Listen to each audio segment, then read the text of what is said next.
You're listening to the Courageous Pivot podcast. This is a space where transformation begins and possibilities unfold from the heart. Whether you're standing at a crossroads or seeking clarity on when to trust your deepest instincts and take that life-changing leap, you're in exactly the right place. Get ready to unlock the courage, wisdom, and passion to turn challenge into opportunity. Your journey starts now. Welcome back to the Courageous Pivot podcast, the podcast where we explore bold, heart-led changes in work, life, and everything in between. I'm your host, Meghan Telpner, and I'm so glad you're here with me today. I've been sitting with this episode for weeks now, since the phrase came to me, and I keep coming back to a word that feels both foreign and familiar at the same time. Chrysalis. This episode is dropping into your preferred podcast app just a few days after my 46th birthday, essentially what I'd consider the very beginning of midlife, since I do plan to live and thrive into my hundreds. Now, I've been sharing some more personal updates to Substack subscribers, so I don't know whether it will have landed yet or will be coming soon, but there will be one. So if you want the personal one of what this chrysalis is manifesting as in my own life, be sure to subscribe on Substack. So back to this idea of the chrysalis. Now, I exit my bubble once in a while and grasp and gasp at the culture that surrounds us. Everywhere I look in the world today, there's this expectation that I should be having some kind of crisis. The midlife crisis, this desperate attempt to recapture youth, this panic about aging, about relevance, about time running out. But that's not what I'm experiencing at all. And it's also not what I'm seeing in the women close to me who are around the same age, in their 40s and 50s, which I've gathered is where most of you are too, my listeners. Now, I can see my grays coming in, and I love them. I've always wanted highlights.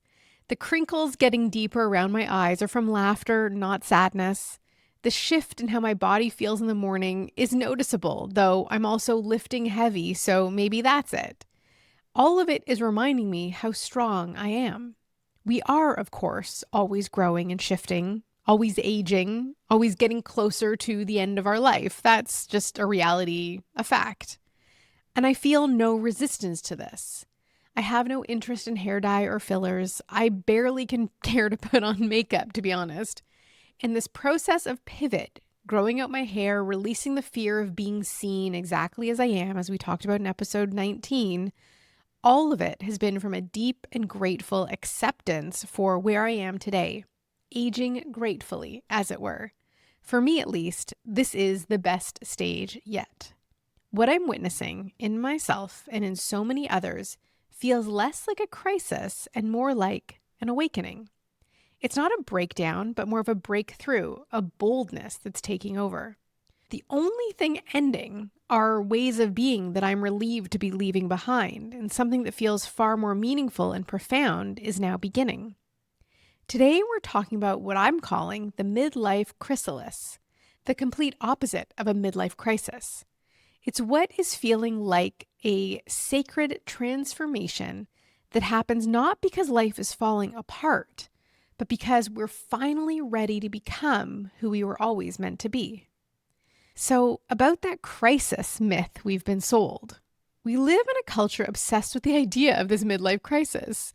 The red sports car, the dramatic career change, the affairs. It's what so many movies and television are based around. It's this desperate attempt to recapture youth, the absolute obsession with anti-aging, where women will spend thousands on gold-laced creams, usually chock full of carcinogens, to try and keep all the wrinkles at bay. Even the health and wellness world has veered into this direction, with biohacking gone too far. But the midlife chrysalis is very different. What if what we're experiencing in our 40s and 50s isn't this? What if it's not a crisis of aging, but a chrysalis of becoming? And it can feel similar. There are unknowns, uncertainties. Our bodies and our lives are changing. There can be questions of what have I been doing with my life, or what could or should I be doing now? Is this my last chance to be doing something big and important? Am I where I want to be at this point? all these questions, all the fears, all the doubts, it can hit hard. It can cause some reflection. However, the women I know in their 40s and 50s aren't frantically trying to go backwards. It's like we're finally ready to go inward. We're asking different questions, not how do I stay young, but how do I become more myself? And maybe that's what we've been calling a crisis all along. The discomfort of finally being ready to shed the versions of ourselves that never quite fit. Enter the chrysalis stage of life. A chrysalis, as you know, is that miraculous stage where a caterpillar dissolves into something completely unrecognizable before emerging as a beautiful butterfly. But here's what's fascinating. During the chrysalis stage, the caterpillar doesn't just grow wings. Its entire cellular structure breaks down and rebuilds from within.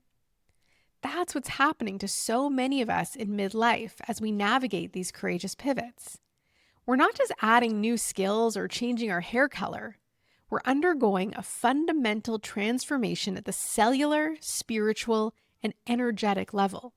And of course, also hormonal, as our bodies shift to serve and prioritize different functions.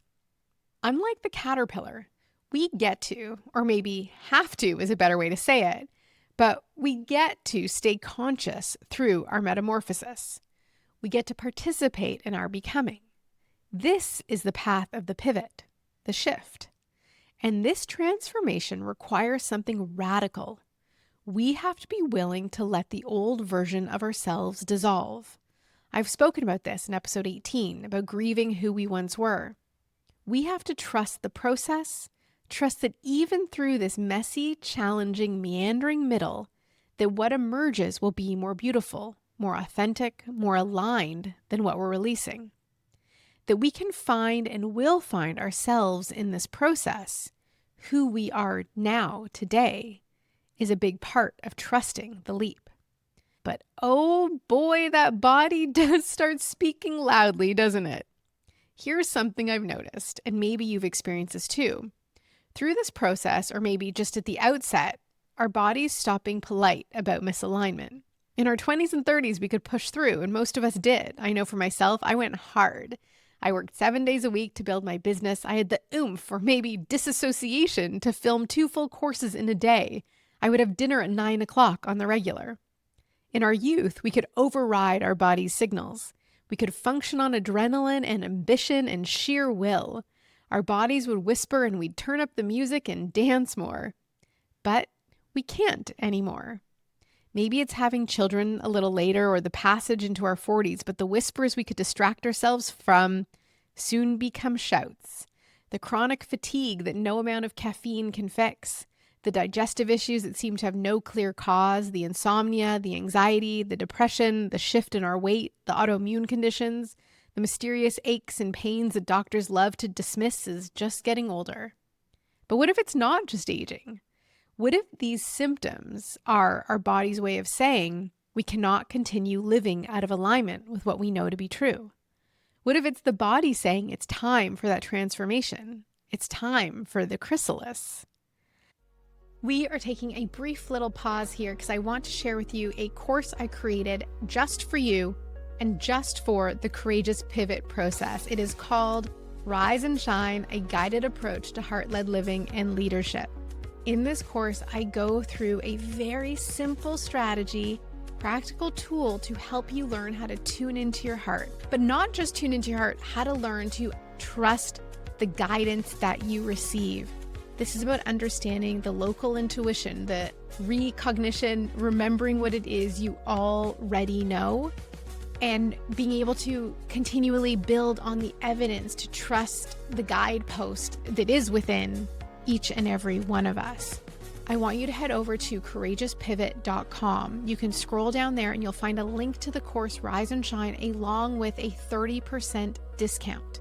The course is built to take you about 4 weeks to go through. There's 5, 10, and 15-minute meditations included with it. There are beautifully designed slides to go with the presentation material. There's audio-only options for the course. You can listen while you're folding laundry or going for a walk in the park or painting a picture or crocheting a sweater or baking cookies For me, maybe even. Who knows? I've received cookies in the mail before. Rise and Shine is a wonderful bridge to bring you into this work in a way that is really, really accessible and profoundly powerful and effective. Head over to courageouspivot.com, scroll down, you'll see the link to Rise and Shine. There's a little trailer video that tells you all about it. Register and get instant access and get started today. Your life is waiting, and let me tell you, what is on the other side of the path of the heart is love and joy and freedom like you've never experienced before.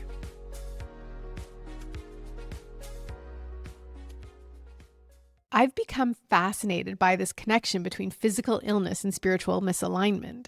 I experienced it early on in my mid-20s in a big way and vowed to never let that happen again.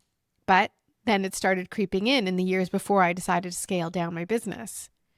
I do wonder how much of the illness we're seeing today, particularly in midlife women, is actually the result of years of living disconnected from our own truth.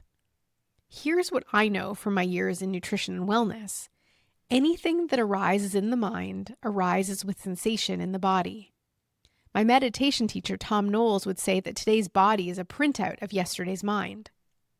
Trauma researcher Bessel van der Kolk, in his book, The Body Keeps the Score, found that when we learn to ignore our body's messages, to push through fatigue, to override discomfort, to numb sensation, we lose the ability to know what we feel and what we need. And over time, this disconnection from our internal experience doesn't just affect our emotional well-being, it manifests as chronic pain, autoimmune conditions, digestive disorders, and a host of illnesses that conventional medicine struggle to explain or treat. Our bodies are constantly giving us information about what serves our wholeness and what doesn't. But we've been trained to ignore these signals, to override them, to medicate them away, rather than listen to what they're trying to tell us. We move away from our own wholeness in countless ways, often without even realizing it. We consume food that's been processed so it's barely recognizable as nourishment. We fill our minds with triggering media that keeps us in constant stress response. We engage in relationships that only skim the surface, never touching the depth of who we really are. We do work that keeps us numb rather than alive. We become intoxicated by modern conveniences, forgetting what it means to do the hard work, physically, mentally, emotionally, spiritually, that actually feeds our souls. One of the most common realizations that would come from students who did my culinary nutrition certification program was that it's not actually about food. It's about how to live a well life. Food is the gateway in. It can be the first step. When that becomes real, it's hard not to seek out what else is real and true in our lives. And asking those questions ultimately is what brings us into alignment with our soul, ourselves as part of the natural world that we are meant to be surrounded by, living within and among. We are part of this natural world. Instead, of course, we outsource our knowing to apps and devices and experts, forgetting that we have the most sophisticated feedback system ever created right here in our own bodies. I've said this before. We are the OG AI. The original AI is our own ancient intelligence. It is all within us. It has been since the beginning of time. And then we wonder why we feel empty, why we feel sick, why we feel like we're living someone else's life. The midlife chrysalis, the courageous midlife pivot, is ultimately about returning to body wisdom. Here's the beautiful thing about the midlife chrysalis. It calls us home to ourselves. Suddenly, we're not willing to ignore what our body is telling us. We start paying attention to how different foods make us feel. We notice which relationships energize us and which drain us. We become aware of the work environments that support our vitality and the ones that deplete it. What we're doing is we're getting in touch with ourselves, with who we are today, in alignment with our soul. We begin to trust our own experience over external authority. We become ready to take the leaps, micro and macro pivots that bring us into alignment. We have less tolerance for bullshit. Our whole life is constantly communicating with us. And the question is, are we listening? So how do we begin to reclaim this connection? How do we start designing our next chapter from the heart rather than from fear or obligation? Well, it starts with the radical act of getting still and tuning into the sensations of your body. It's not really a radical act, by the way. It's what we're meant to do. This isn't about becoming obsessed with every ache and pain or pound. This is about developing a loving, curious relationship with the wisdom your body is constantly offering you. It knows first. Try this with me right now. Just put your hand on your heart and take 3 deep breaths. You can inhale, exhale, inhale, exhale, inhale, and exhale. Now, without trying to fix anything or change anything, just notice. How does your body feel in this moment? Where do you sense ease and where do you sense tension? If your body could speak right now, what would it tell you about how you've been living? Now, I took intentional pauses there and also counted out the breaths because I knew if I didn't, you were just going to keep listening and skip over it. This is the juice. This is the good stuff here. This is the beginning of designing your next chapter from the heart. Not from your to-do list, not from other people's expectations, not from fear of aging or irrelevance. From the deep wisdom of your own being, from who you are right now. There's some really good questions we can call the questions of the chrysalis. It's this midlife chrysalis that invites us to ask different questions than we've ever asked before. I will give you a few, which will also be on my Substack for you to go and revisit after you take those 3 deep breaths again. Choose 1, choose 4, do them all. But here they are. What if I stopped trying to be who I think I should be and started becoming who I actually am? What if this season of my life isn't about declining, but about refining? And what if my body's symptoms aren't signs of breaking down, but signs of breaking through? What if I trusted my own experience as much as I trust external experts? What if I designed my days based on what brings me alive rather than what I think is expected of me? And what if the discomfort I'm feeling isn't something to fix, but something to listen to? These aren't easy questions. They require us to examine everything.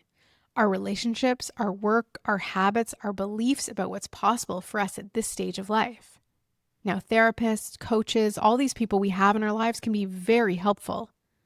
But don't allow someone else's enthusiasm for an idea, for a suggestion, take over what is ultimately in your heart, what you know to be true.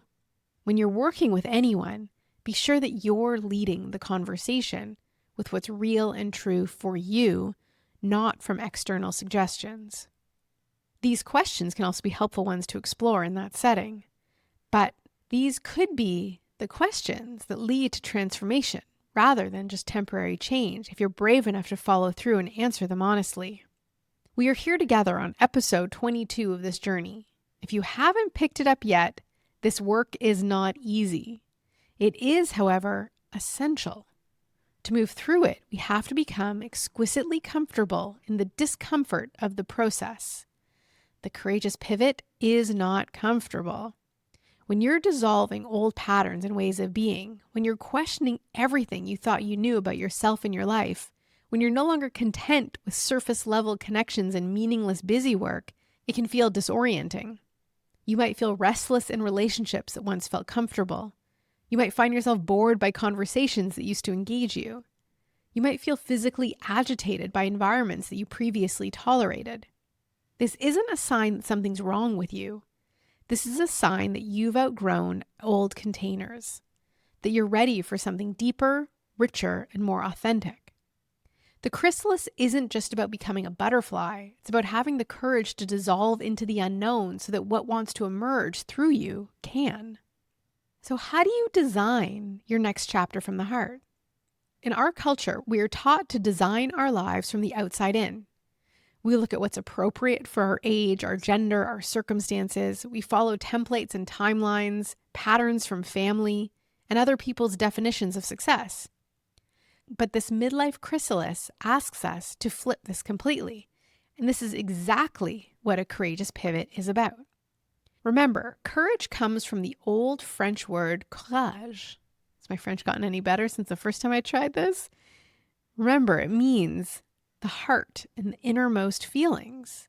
A courageous pivot is about realignment, returning to what your heart knows to be true. In midlife, this becomes urgent. Your body is no longer willing to live out of alignment. The symptoms, the restlessness, the chronic conditions, they're invitations to pivot. What if you structured your days around what your body needs to thrive? Could that be your anchor? What if you made decisions based on what creates expansion in your body rather than contraction? Does a thought or choice make you feel contracted, tight, forced? Or do you feel expansion, openness, peace, calm, even if it's scary? This feeling tells you this is your next step, even when you don't know what will follow.